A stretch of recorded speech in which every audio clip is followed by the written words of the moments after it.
Unit 5 Mixed Review, number 12, Simplify. So this is just a PEMDAS question. So I'm going to start off by writing my PEMDAS. And of course we underline the M and the D and the A and the S because those aren't separate steps, they are together. And if we have more than one of any step, we go from left to right. All right, so parentheses are first. In this problem, we have brackets and parentheses. But if you look, those parentheses just have a single number in there. So the whole purpose of those parentheses is to tell us right here what to do. We've got a 6 with a parenthesis right next to it. That means we're going to squeeze a little multiplication sign in there. The whole point of those parentheses was to tell us to multiply 6 times 5 4/10. And since multiplication comes before subtraction in PEMDAS, we're going to do the multiplication first. So first step is this multiplication.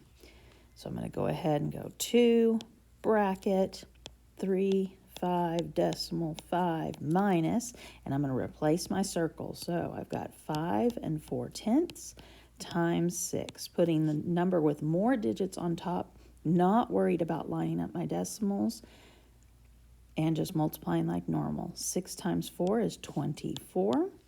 6 times 5 is 30, plus 2 is 32. And now I count my decimal places to determine where my decimal goes in my answer.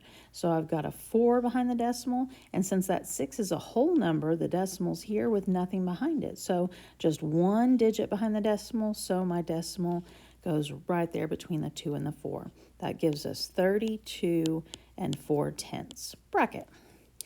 All right, now we got to finish up those brackets. Only one thing left to do, the subtraction. So circle it and go over to the side. 35 5/10 minus 32 4/10. Lining up my decimals. Remember, add and subtract, you have to line up your decimals.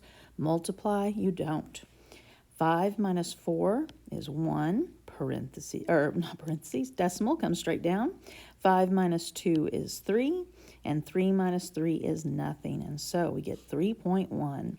So 2, and again, here's another example. Number right next to parenthesis, there's a little multiplication sign in there. So this is 2 times 3 1/10. Only one thing left to do. 2 times 3 1/10. Going over to the side, 3 1/10 times 2. 2 times 1, 2. 2 times 3, 6. One digit behind my decimal, and so I get 6 2/10 as the final answer.